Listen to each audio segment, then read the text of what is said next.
Okay, well, thank you all for joining us. I am really excited about this. I've got to tell you, I kind of recruited Dr. Eishita into this role because an article that I read in the Idaho State Journal would have been probably last spring or something. Last fall. Last fall, yeah. So it's been a little while, but it was just such a great article talking about such an innovative way of trying to help our students learn. And so I kind of asked her to submit this presentation. So thank you all for joining us. I'm really excited to hear more about this.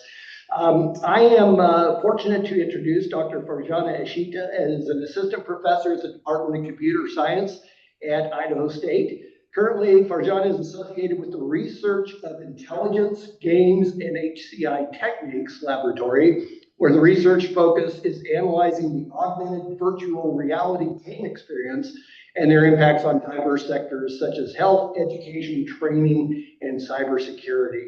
Farjana earned her doctoral degree in computer science from the University of Saskatchewan, Canada. Her doctoral dissertation examined confrontation of sensor noise in augmented reality gameplay, entitled Analyzing the Impact of Spatiotemporal Sensor Resolution on Player Experience in Augmented Reality Games. And so without further ado, I'm going to turn the floor over to Dr. Eishita. Thank you. Thank you, Dr. Menke, for that wonderful introduction. Hello, everyone, and good afternoon, that I could say.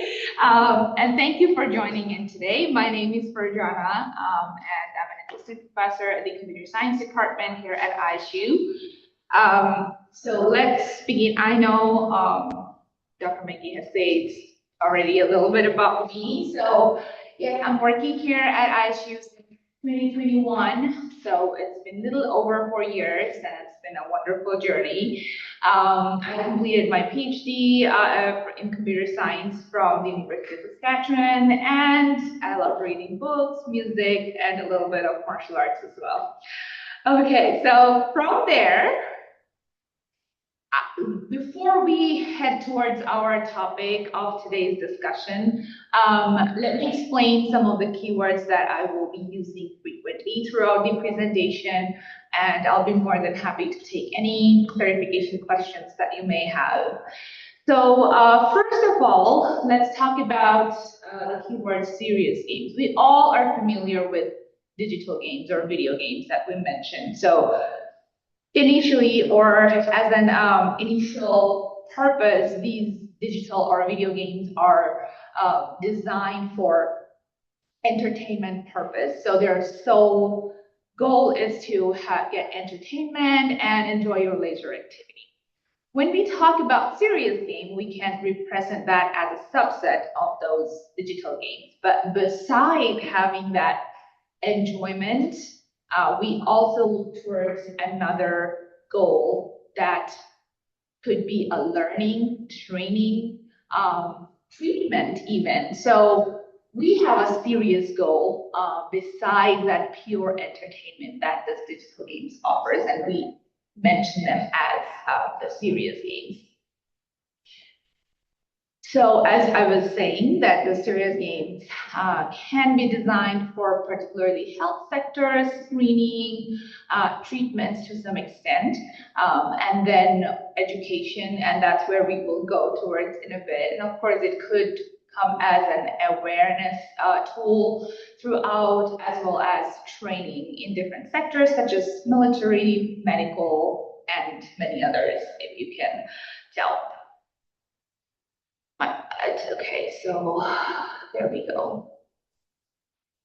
Okay, so when we are talking about the serious games in education, let us know what are the media that are available. So I will talk about basically the 4 most common gameplay media that the people use these days. So of course, first comes the computer games, because we are playing it in our computer. It could be desktop or your laptop setup, but it's mostly stationary if you're not having any sensory activities with your webcam. That can be incorporated as well, but we consider that as mostly stationary gameplay.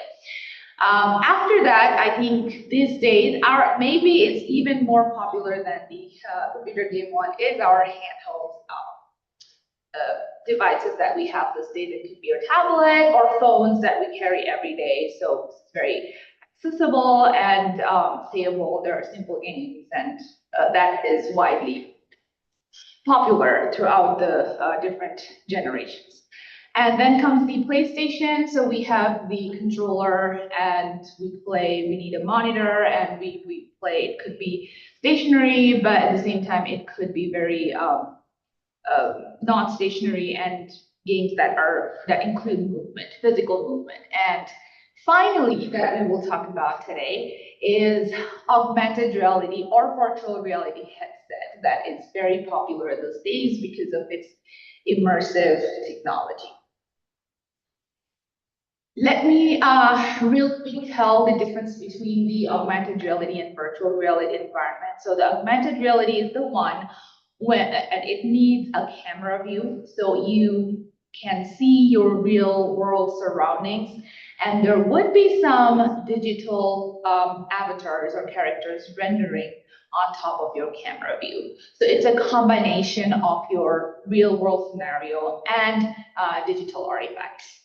And virtual reality will take you to a complete different world with all digitized surroundings, characters, and interactions and actions in that scenario. So today we will talk about mostly virtual reality. The next keyword that we will be using is known as player experience. It is, again, an extension of user experience where you can tell how well you are playing the game, how much you are enjoying, and this is that particular term we use in our game research to know that overall, what is the measurement of the enjoyment of that game. Did you have a question, Kurt? I did. Yes, please. Before we get into the UI, Yes. can I make a comment and question? Yes, absolutely. So all the different interfaces that you talked about in Right. the previous slides, they're just conceptually different ways of putting a screen in front of our eyes. Absolutely. Yes. Totally. So they're all the same. Yes. I know when you put the screen really close to the eye, it has way more effect on the brain. I mean, I realize True. versus. Yes. So that's being set aside. So we're just talking about visual input of software, which all of the various softwares that run on all of these, Right. all act the exact same way. That is to say, we give them an input and they give us an output. Exactly. That's kind of and they are constrained. yes. As is our visual input is constrained by the software, which is constrained. Right. That is true. That's the very top level Yes. constraint that you mentioned. Yes, absolutely. So to me, whether it's stuck to my face, yes, I'm going to have other physiological effects and emotional effects, and balance effects, and all sorts of things. But it's still software rendering to my eyeball. Yes. And so I guess where I'm thinking is where, when we're transported to these spaces, right? These believable, where I believe you're going next, right? But what is the third one called when we visualize in our head? It's not augmented reality, it's not virtual reality, it's our human, right? And how we make sense and visualize and even make sense of what it is that we're looking at. Yes. So That's it was my comment on yours, because it's like I've spent a lot of time looking at monitors and what that means. We appreciate that very much. Thank you. Yes. Same question. Okay, no. Okay, so I was talking about the PX, so we're just done with that. So now let's look into a little bit of background. So I have made there are plenty of background research on this particular topic. So I picked some that seemed like given some vision on that particular research that we're going to talk about today. So how a game theory, that gamified interaction that comes as an educational tool to us. So this paper that I have cited that talks about the 3 features of modern literacy, and it was published in 2006. So it's been 20 years if we look back, so it's not very new. But since then, we're talking about that. Typically, when we are reading in an education, which is our primary resource, of course, that are mostly text, and there are some images, the 2D images that are there. But with this gamified version, we can bring in some screen literacy through which we can learn or engage, because we can navigate this information throughout that game scenario. And of course, it needs to be a user-friendly technology, although there could be many factors that could be included when we talk about user-friendly, because it is a very subjective matter. So you break game theory down into 2 segments. This first segment being the user interface and what that means, what you're talking about, through the lens of game theory, what the user interface looks like, or if your words you use to represent it. And then in the beyond the what it looks like, obviously games have a start and an end. right. So it is more like when we talk about a gamified approach, that is, well, there are differences between the gamified approach and game itself, but if I'm talking about the first, the user interface, the first thing that the player, the user sees, what is this? And what does game theory say that? Okay, so no, it is a combination of like when you are speaking. So gamified approach could be even without the screen or digital interaction. So it is more like, for example, you're sitting in here and you are making a task look like a game in the first place. If I break them into So what's the high level? Yeah, so What's it's the like, definition of the high level is my question. okay, so we can say like any task. So if I'm talking about gamification, that would be making a task with that infrastructure of game rules that we implement in a typical game environment. So bringing that into that particular task. Whereas the game would be the one that we are going to talk about again. Sure. So the interface, where I'm going with this, and the definition I was, wanting to hear, I guess, whether it's right or wrong, is gamified interface is, I call it less is more. It only shows you what you need to know, and no more, because more is going to cause confusion. So in a game, gamified means it's not like some stupid web page that I'm inundated with ads and all this crap that's causing my eye and brain to go all over the place. It's only what I need to know that's relevant for the task at hand. And that's exactly what you're describing, but you didn't come out and say, right? Okay. So again, less is more. It's like every last button on that page has been fully vetted for why it's there. Yes, absolutely. And that's gamified. Yeah, but yeah, so that's. No, absolutely no. It is a charm. Like we can view. That's what I was saying. Like we can view one particular aspect from the different. Well, it's goes to art theory, right? Of like Gestalt, and the whole is made up of the parts, right? So we can't get away from how we see information, period, and sort, right? So in Western world, we start at the top left and finish at the lower right. By carrying the eye on there, we're going to be able to draw attention. So again, we have the ability at our fingertips to design or display any number of information to each other to get any effect that we want. Absolutely. Yes. Great. Thank you. Yes.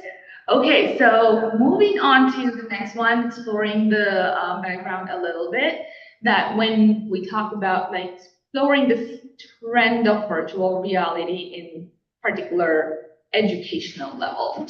So there are different variety of games that have been developed so far, but the point is here that this particular paper cited, and I'm sorry, I can see my note on the right side, but these, I think this is the one that I was talking about. may be wrong.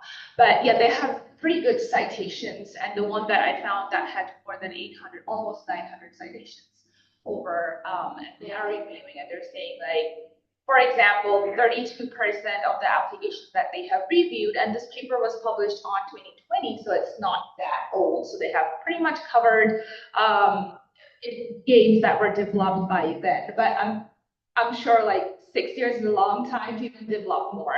But there has not been any recent survey on like how many of them are particularly focusing on different areas of this education. Although they support medical education, they are mostly using it in the training sector, that how to train them to insert information and how to maybe go through some screening process. But then again, I'm not an expert on that sector, so but they have mentioned. And 3% of them, they are working this in the areas of physics and geography. But I will talk about some interesting facts in a bit once I'm done with this. And then when we talk about this, combining the software games with education, this is not very new at all, because this particular citation was from 2005. And they, particularly this paper, they just talked about one particular game that teaches geography. And it isn't positive that it is for the K-12 education sector for those group of adolescents, and I'm sure it is for the high school students mostly, because applying VR for the younger children may not be very suggestive that in particular sector. So one interesting finding that this paper cited was incorporating this VR platform improve the effectiveness to the students who previously had poor performance. Those who were doing better, there was no significant difference. Yeah. So it was interesting to look at. So they showed that they were finding that significant there. This is a general game design model proposed by Ibrahim and Zafar in this particular citation that is also not very new, where they combine the game design standard, usability. These are the factors that should be included when we're thinking about a particular educational game. So there should be a combination of game design, pedagogy, and also the learning central modeling, content modeling. So this is just the model that I received from their paper. So there has been some guideline what we should not miss when we are thinking about this particular sector of gaming. Here is another perspective or some modeling guideline for particular games for education, and where it says that the interface, the level of interaction and feedback, and that evaluation performance, all these factors are crucial. So the picture that I also got from the particular paper that I mentioned, this is a simple game of Tower of Hanoi, where you have to transfer all those discs from one pole to the other one with maintaining the same order. But if you look at the picture, there is a difference between the two. It's the same same game, but two different interfaces. One seems pretty clean. The other one has a lot of information, although it will vary that whether you have a bigger screen or a smaller screen. But overall, the visual for the right-hand side may not look that fun, but then again, it may serve the educational purpose. So we have to make sure we're incorporating these factors to make an effective experience for the player. Good question. Are these using the traditional model of predetermined outcomes? Can you explain that, Melissa? Are you talking about their model? Yeah, like these games, like in how you're I describing. think the right-hand side one, that was probably already available for a long time, and to compare their experience, they proposed the left-hand side picture that they are giving in for their updated version. Yeah, just as a But they're predetermined in the sense that much like I stated earlier in this conversation, that input in and Exactly. output is Yes. deterministic. It is deterministic, yeah, that is So it correct. doesn't take into account varying degrees of learner per se. And it wouldn't adjust on the fly in relation to those learners. Is that what you're saying? Because Yes, that's what we've been doing it this whole time. sure, yes, but it's more like this feature particularly that I put in here is about the interface level designing that they were saying. For sure. The interface is like maybe phrased as a question.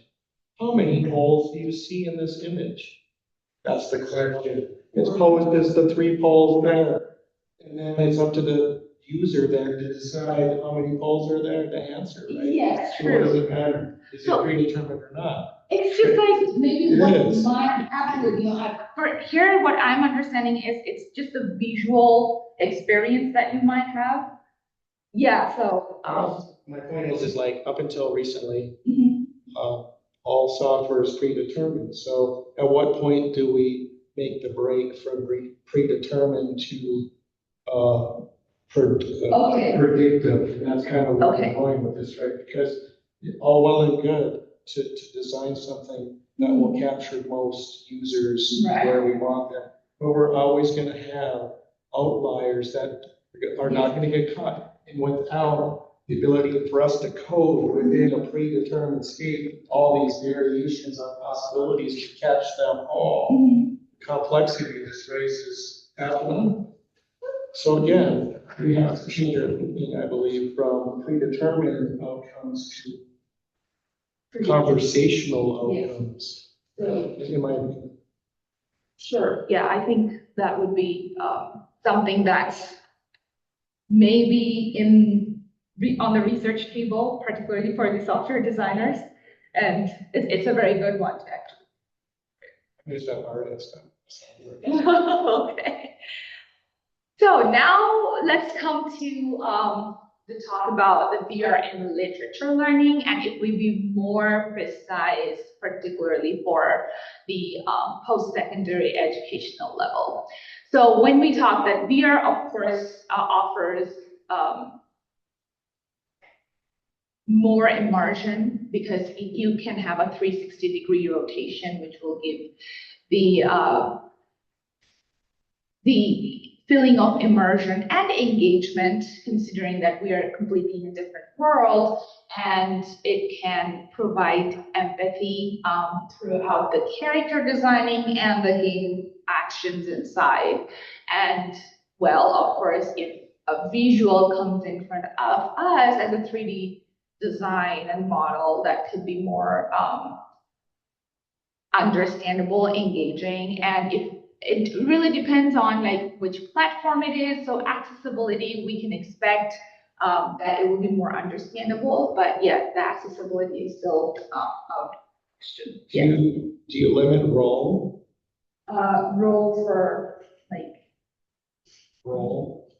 uh, Role? oh, I will talk about that. Yes, yes, that is kind of like one of the challenges or threats that I want to mention. Okay, yes. However, the interesting thing is, if I move to the next slide, that is, okay, I kind of started with, okay, there are several existing applications for education and training that we mentioned, but fewer of them based on the literature that we have found out, based on the available literature we have. Then there are even fewer serious games for a particular subject, for example, in English. There are some, but they are mostly the learning tools. So you can improve your English. There are, I would say, several multiple game tools that are available. But interesting thing is, none of them, as of our best knowledge, of course, and we did a little bit of literature review on that are available for the higher education level for English literature. And this is actually fun because I did this, I let my AI tool work a little bit to search like, okay, yeah, I am looking in my Google Scholar and everything that I have, but let them search a little bit in the AI tool. Okay, what do we have in our hand? And I have that in here that they pull in 3 different, and let me see if this is like something that I can share real quick because it's really fun. Okay. Here we go. Okay, I will quickly change the screen share.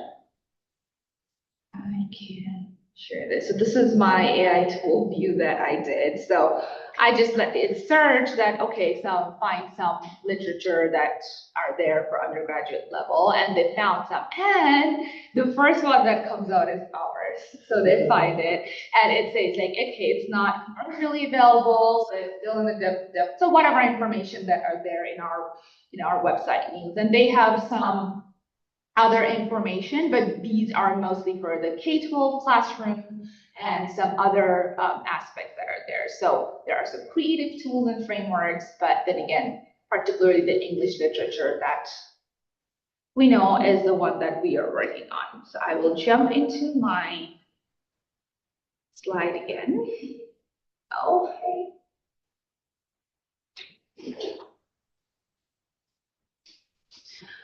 Okay, so that pulls in our motivation that, okay, the traditional literature, so I apologize, I'm not someone from pedagogy or the English literature. I really wish Dr. Whitaker was here because he would have given me more insight on this.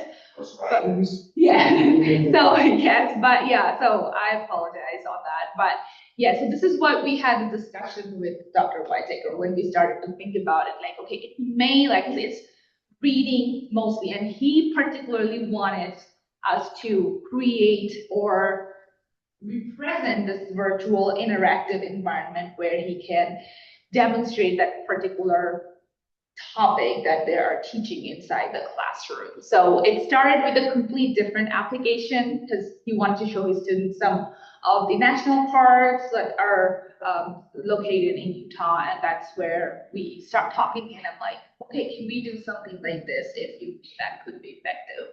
Because of course it is a form of natural stimulation, and students could be more engaged, and with some interaction they can maybe absorb some more information. So we present our game under development that we named Lit VR. And it's a VR game for higher educational English literature. And we, at this point, because we are really at the very initial stage of the development, but we are hypothesizing that, okay, it will be more engaging and there will be an enhanced learning outcome. At the same time, if we are considering the learning experience versus the overall outcome of these. So that is our hope. We will see when we're there. So let me talk about a little bit of the game here we are about. So it is set up as the 17th century Renaissance in London. Okay, and the middle picture that you're looking is that map that Dr. Whitaker provided us. That, okay, so we have to have this Thames, and this is where our particular points of interest that we will be implementing. So the left-hand side is just under construction, the London Bridge. And the right-hand side, we have some buildings that we, for example, the Globe Theatre and the Westminster Abbey, Westminster Hall, and all those situations, all these artifacts that were included. So our goal is to develop a low-fidelity prototype. So, and so that we can enhance the student engagement. And we also would like to analyze the impact of this learning outcomes and also the player experience, particularly that is tied with the game experience. So probably I have mentioned this already because it has some problem-solving approach. And there might be, so what we plan, I will talk maybe again about it in a bit, that we will also include the traditional learning approach through book or some other resources that are available. But with game, we are able to offer one more, and we want to see whether that is effective or not. And we are again assuming that it will increase the motivation and the participation would go higher.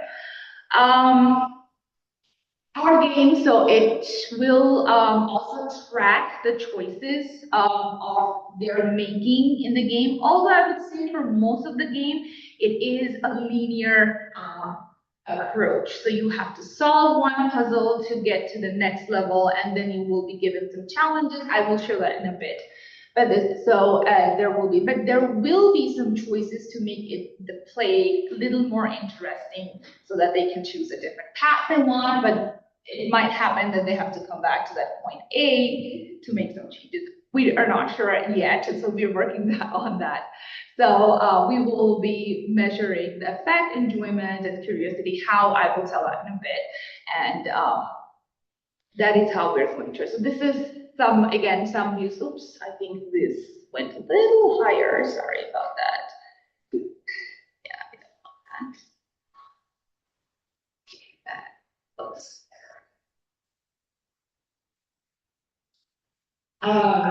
So as I say, there are some key locations, the points of interest, and while developing this game, the ratio distance, the map was maintained as it is. So we scaled that particular distance that is in real life into the game. So the goal would be the players will have to start from a point and then reach to their final destination. But in between, they have to make some interaction with the game characters, which will include Shakespeare, Queen Elizabeth, and well, there is also a student working. So he designed the 3D models of the buildings. So we had 2 students who were working on that, and then he also designed the Shakespeare and the Queen, according to that 17th century attire and that. So there are some key locations. So the goal is to the student that will walk around, know about their surrounding, the buildings, that 17th century London, and how the interaction worked between the Queen and the Shakespeare and the plays that were being staged at that time in the theater, and all those information. So are you on a rail then, or are you free to roam? You are free to roam, but then again, some of the points we will restrict. We will not let the player go initially until they have solved one of the puzzles. I will show you a flow chart in a bit. Aggravation of keeping the players going in the right direction and keeping them engaged with what they're up to. Right. Daydreaming or Yes. Yeah. Yes. So we have decided to choose 5 chapters, the linear progression, as I was saying, and each chapter will include some quests and puzzles to solve, and they will be given rewards to unlock the future gameplay. So this is how we just named it, but we're technically working in chapter 1 right now. So it will be the player's first step to meet the Queen. So it begins with a narrative that you are in London and you have a goal to go to the Thames River. There will be a boat waiting for them at the end, and in between. So that is the end of chapter 5. So all the puzzles are solved in all these chapters. You should be able to go to the end of the chapter 5, where you have to sail from London to a different destination. In between, you have to collect some amount of money. Okay, that time, we will technically, but even we were looking at the design of the coins that was available then. And then you have to have that money to sail to the next destination, which we will keep a mystery until the end. So it is more like we would see that how the filmmaker is thinking. So that will be a long road. So I'm not going there because it will take at least a couple of years to reach there based on the time of the development and the testing phase and all that. So this is how I know this is really tiny, sorry, because it is really, so I still split this into 2 halves. But yeah, it is, there are some particular modules, the game modules that are there. So there will be some interaction. So the Queen indicates the player, they spawn at the Westminster Abbey, and they have some interaction with the queen. First of all, you have to find out the queen, and you have to take the permission from the gatekeeper. They will ask you some questions, and you have to know the answers for that, and all those reveals that gameplay. And then they have to collect a letter and set it to take it to Shakespeare, and so many things will go on. So this is again the very top level of our game modules for chapter 1 particularly. So once you have successfully completed the quest in this chapter 1, you should be able to go to Floodgate, and there you will reveal your chapter. So that you were Okay, so, but when you come back, this is all very linear and predetermined, right? So, when you circle back to your learning objectives and what it is that you're asking of the student right to take away from this, well, what is the takeaway from meeting with the queen? That is actually a great So it's question. like, so if I'm just like force feeding you this line of text documents or Right, absolutely. speaking at me all eloquently, it's like I'm on a rail. I'm watching a movie here, right? Sure. It doesn't allow any sort of. There's no moving them out in relation to the player, right? It's like maybe I didn't understand what the queen said.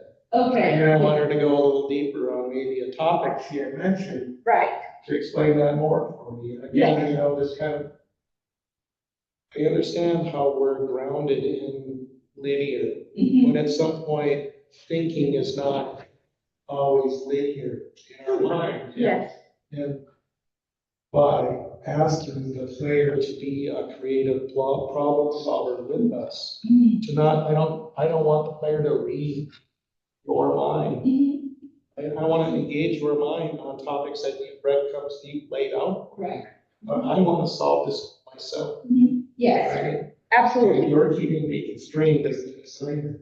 And I know this because I've been this person for a long time in my life. I know exactly what you're talking about and explaining to the nines because I've done this professionally.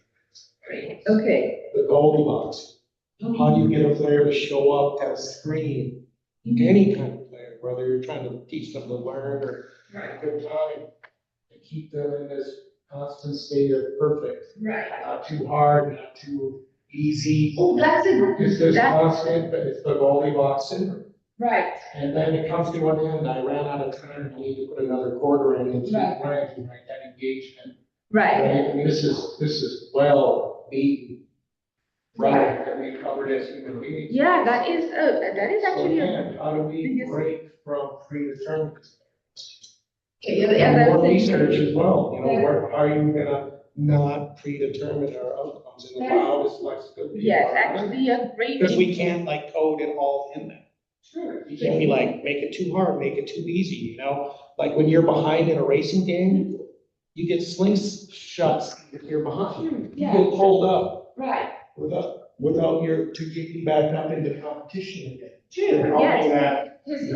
Come up to Balancing of flow in the game is actually a huge research Yes, sector that I is know. going on. Going on it right now, it's Yes. why I'm even here talking about this topic, 'cause I'm Absolutely. struggling with this topic as well. I think we all are probably. So that is a great question. And it really also again comes into a subjective manner. So one might seem to very workable with one player may not work for others. Accommodate all players. Exactly, yes. That is very much, yes.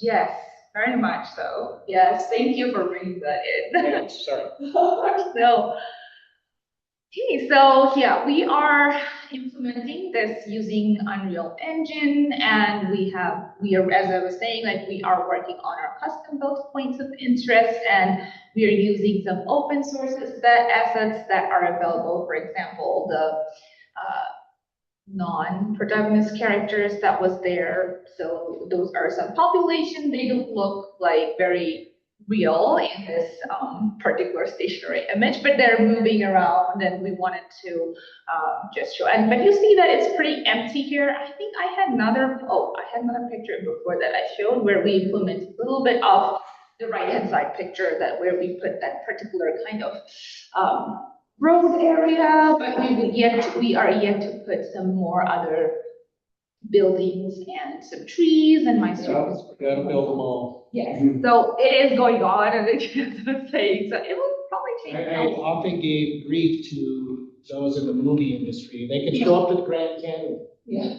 At that magic hour. Yeah. Boom. Yeah. Okay?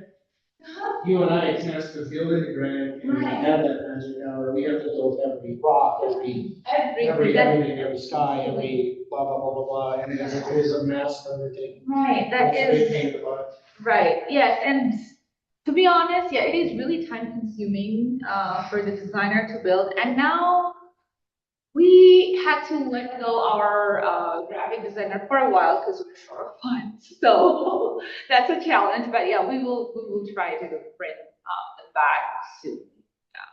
We can have that. You're sitting over here.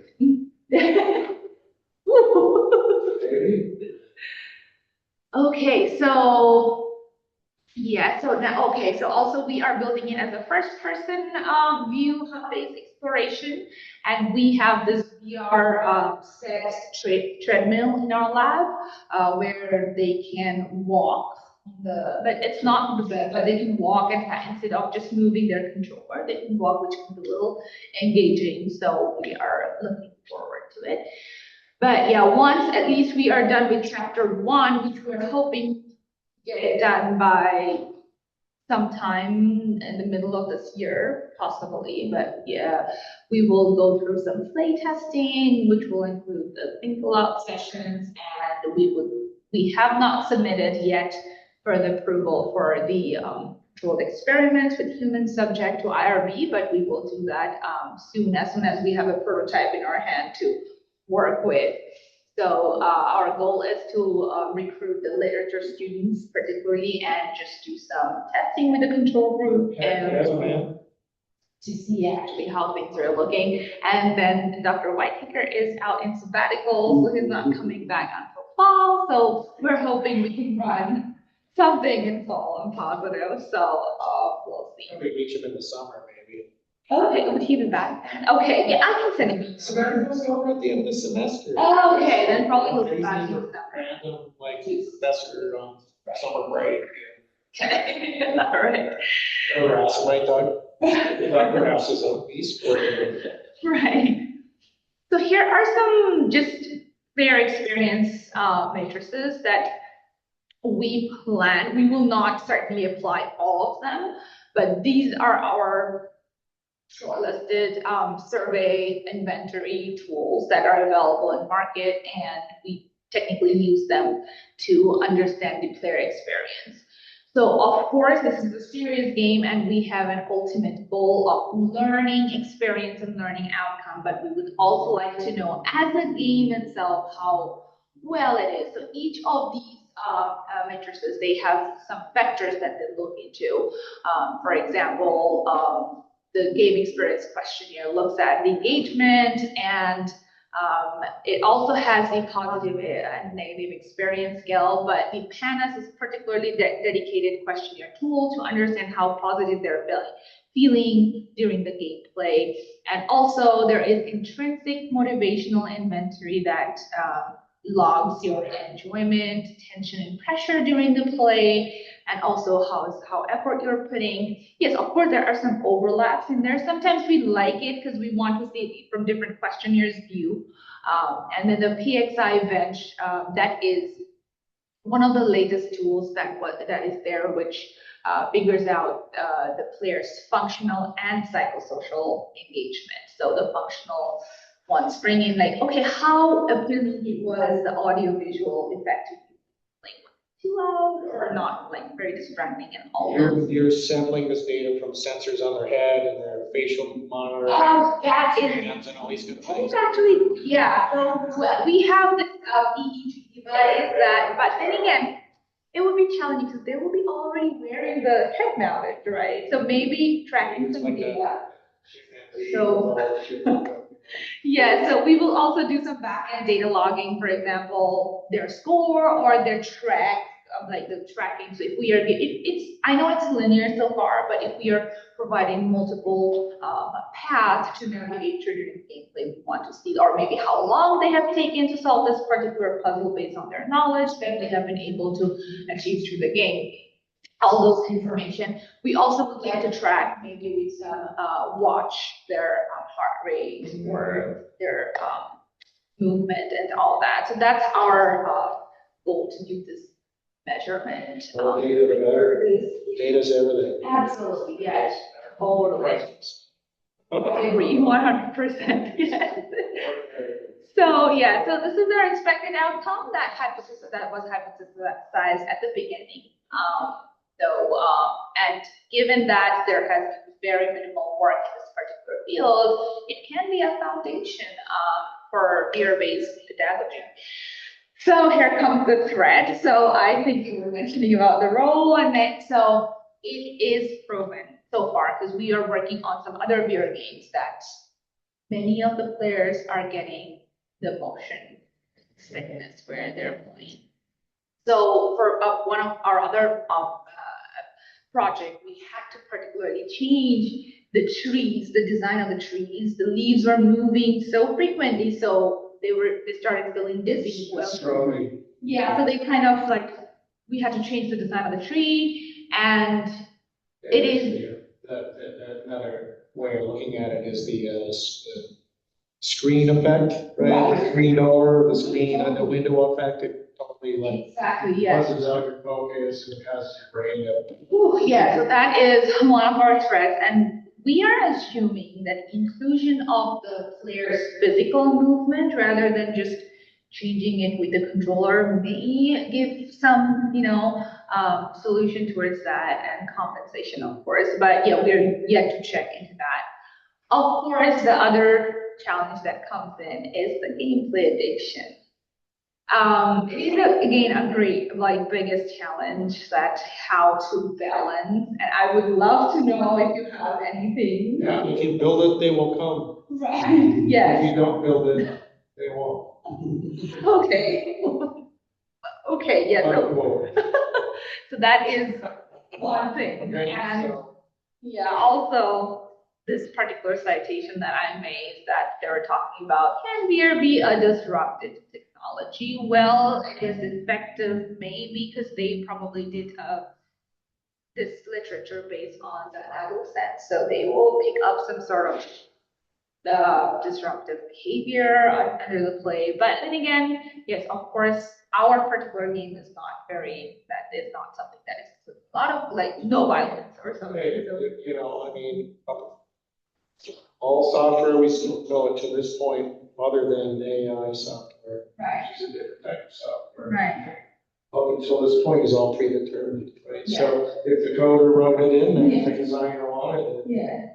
then it's going to be in there. Yes. And I mean, if you allow a chat interface and allow a human to say things to some other clown somewhere else, you can't prevent them from saying dumb things. Yes, so, exactly. Right? So, well, if you never give them the ability to chat with each other, then that's the problem solved. Right. Yes. So those are some factors that we would be interested to look into through our proposed project. So of course, again, we will look into the other sectors that we were saying about the post-secondary, but again, it's a long way to go. So we will see once we have completed this particular gameplay with all the chapters that are included and do some, have some evidential data to reach out to some improvement that we are hypothesizing at this point. And see if this is working great, how it might impact the other level of students of other levels. But then again, the disruption or the addiction kicks in. So there are challenges in there. So that's pretty much it, mostly. Thank you all for being here. I truly appreciate it. And thank you for giving me the opportunity to talk about it. I really wish Dr. Whitaker was here because it would have been more interesting than to talk about more about the literature itself. Yes. All right. Do we have any questions, Michael? You have any question? Looks like you're muted. Yeah, you are, yes. You're Looks like muted. you're muted, Michael.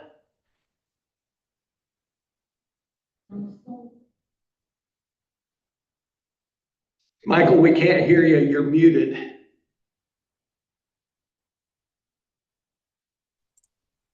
All right. Sorry, guys. I should be able to push on the space bar and talk. All right. I'm specifically looking for grant money to aid my students in a training process on a nuclear operator basis. There are some things that they have to do to test for their licensing. Is it possible that you could point me in the right direction to seek funding that we could eventually maybe add this as an enhancement for my students? That's a great way. I think so we can always focus towards some internal grants. So I was funded one grant for this one from, they discontinued that. It was called the ISGP, the Internal Small Grant Program that ISU offers. But this year they offered the Spark, which had a deadline in November. So every November they return, and this is a helpful amount of money to begin this kind of project. And also, and I will be happy to maybe email you. There are some NASA fundings that can be applied for. And also, I believe there is an upcoming grant proposal coming in for the internal grant program as well, which would be a great option, I believe. Okay, it was not Spark. Is it okay if I quickly look into that? Or I can email you. Yes, of course it is. Yes. Okay, yes, just give me 1 minute. I should be able to find it. I will stop sharing. I assumed that you were talking, you would take a few days. I did not expect you to do it right now. Oh, okay. But that is fine, whatever you like. Okay, no, yeah, it is. The Spark was in November. I remember that because I applied for that grant too this year, but my proposal got rejected this year. But there is another one coming in that is, I think the deadline is on March, so it could be. But can I have your email so that I can send you in some information on that? And then there is this NASA project that is also great. Sure, I'll type it in. Perfect. Yes, I will save it in my draft. And I also received support from my department CPI fund. And also there is one more that they call HERC, which would be great. Okay, I will just save it. My email. Michael, I'm in college at Tech too. I could come talk to you.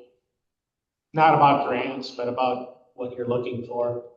I have saved it in my email draft, so I will send you 2 or 3 information on the funding that I have known useful. All right, sounds good. Thank you. Well, thank you, Farjana. Much appreciated. Super interesting. I'm excited to see where this goes. Thank you. We are too. Thank you so much. Yeah, thanks for. Hi.